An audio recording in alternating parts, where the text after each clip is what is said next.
model reka bentuk pengajaran. Dalam model ni ada 5, iaitu A, D, D, I, E. A ni analisis, design, development, implementation dengan evaluation. Model reka bentuk ni dia merupakan satu proses untuk kita mereka bentuk, membangun, melaksanakan dan menilai pengajaran yang dilakukan secara sistematik. Masuk kat sini, model ni merupakan panduan untuk bakal guru untuk melakukan suatu benda secara step by step. Jadi saya akan terangkan pasal analisis. Analisis ni kita awal-awal tu kita kena kenal masalah ataupun matlamat yang ingin kita capai. Dari sini kita kena adalah matlamat dengan tugas yang kita perlu ajar kepada pelajar kita nanti.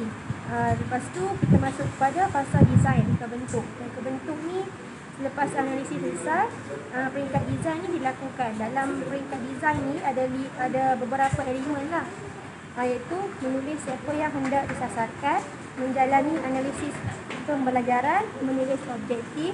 Objektif ni berkena bersesuaian dengan matlamat kita lah. Masih dalam fasa analisis, kemudian memilih sistem penyampaian dan susun atau pengajaran. Kemudian fasa ketiga, saya serahkan kepada Syikil.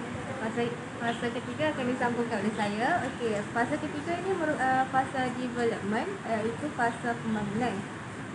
Peringkat ini dia melibatkan elemen dan juga elemen media dan juga teknologi yang terpilih berdasarkan keperluan. Tujuan dia untuk menghasilkan rancangan pengajaran dan juga bahan pembelajaran. Jadi output yang berada di fasa reka bentuk tu, dia akan menjadi input pada fasa pembangunan ni. Yang keempat, implementation. Implementation ni merupakan fasa pelaksanaan.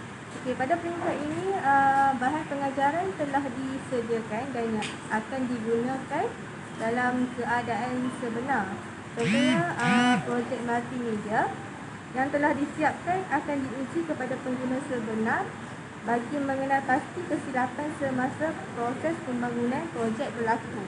Jadi sekiranya ada kesilapan, pembaikan akan dilakukan sebelum diserahkan sepenuhnya kepada pengguna sasaran untuk digunakan.